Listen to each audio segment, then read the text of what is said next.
Halo semuanya, di video kali ini Mimin akan merekomendasikan 5 donghua dengan MC yang menjadi overpower setelah dikhianati part yang pertama yang pastinya wajib ditonton oleh kalian semuanya. Dan langsung aja kita mulai.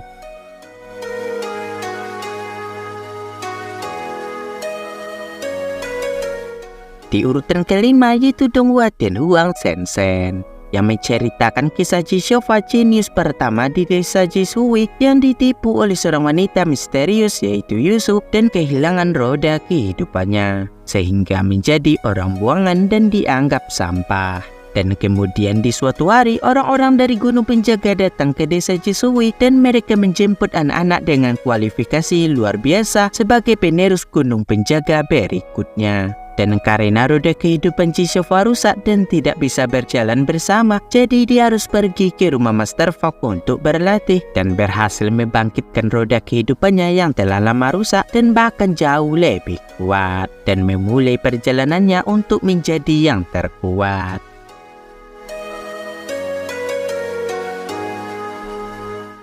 Kemudian di urutan keempat itu Sword Sign of Heavenly Realm yang bercerita sejak awal terciptanya langit dan bumi, kultivator abadi yang tidak terhitung banyaknya, tidak pernah ada yang bisa mencapai tujuan besar untuk menyatukan 10 penjuru alam surgawi. Dan menurut legenda, 7 warna pedang dewa akan turun ke dunia yang terbuat dari esensi 10 penjuru langit dan bumi. Siapapun yang mendapatkan pedang ini akan menjadi Sword Sign dan mengendalikan 10 penjuru.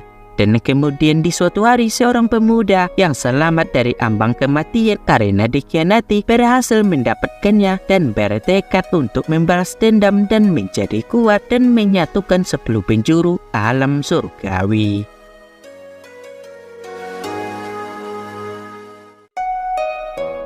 Selanjutnya ke urutan ketiga ada Thousand Autumn yang menceritakan Yan Wuxi yang telah berjalan di jalan yang penuh dengan darah dan mayat dan tidak percaya pada sifat baik manusia. Terlebih lagi ada seseorang dengan kebaikan dan rasa keadilan yang besar dan menolong orang lain tanpa meminta imbalan apapun. Dan di suatu hari, Shen Qiu yang merupakan pemimpin sekte Gunung Suandu, sekte Daois nomor 1 di bawah langit, ditantang untuk berduel tetapi entah bagaimana jatuh dari tebing. Dan Yan Wuxi yang kebetulan lewat di bawah sana melihat Shen Qiu yang terluka parah sampai sekarat, dan tapi Yan Wuxi tak menyangka bahwa Shen Qiu memiliki sifat yang penuh kebaikan dan keadilan besar walau ia sudah dikhianati oleh orang-orangnya sendiri. Dan karena itu Yan Wuxi mencoba untuk mempercayai lagi sifat manusia yang sebelumnya tidak dia percayai.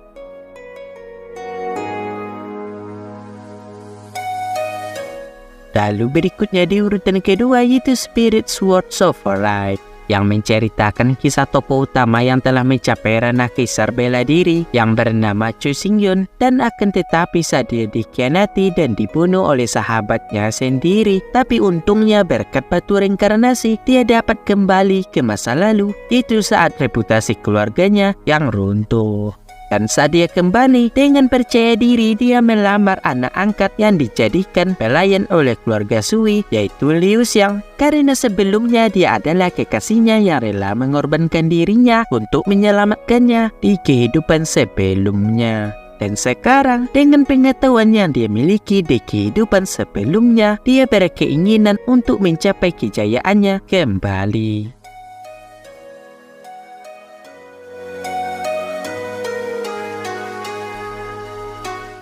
Lalu yang terakhir atau di urutan pertama yaitu Lord of Dancing Godgrave yang menceritakan kisah pemuda jenius yaitu Lin Feng yang sedang memadatkan martial soul-nya, dan dia tidak menyangka saat baru mengembangkan martial soul pedang ke dalam bentuk yang belum sempurna, tunangannya Jimanyou mengambil kesempatan untuk mengambil martial soul-nya dan membuatnya tak sadarkan diri. Dan tetapi pada saat yang sama, Lin Feng memasuki tanah pemakaman para dewa dan bertemu wanita misterius di sana dan memberitahu Lin Feng bahwa dia telah menjadi tuan baru di tanah pemakaman para dewa yang bisa mendapatkan kekuatan dan pengetahuan seni bela diri yang sangat besar.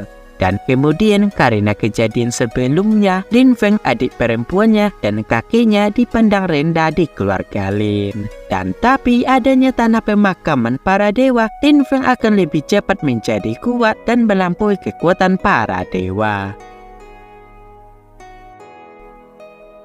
Oke semuanya, sekian dulu untuk video kali ini. Dan jika video ini banyak yang nonton, Mimin akan usahain membuat part yang keduanya dalam waktu dekat ini. Dan juga jika kalian ada pertanyaan, kalian bisa tulis di kolom komentar. Dan baiklah, Mimin mau undur diri dulu dan sampai jumpa di video berikutnya.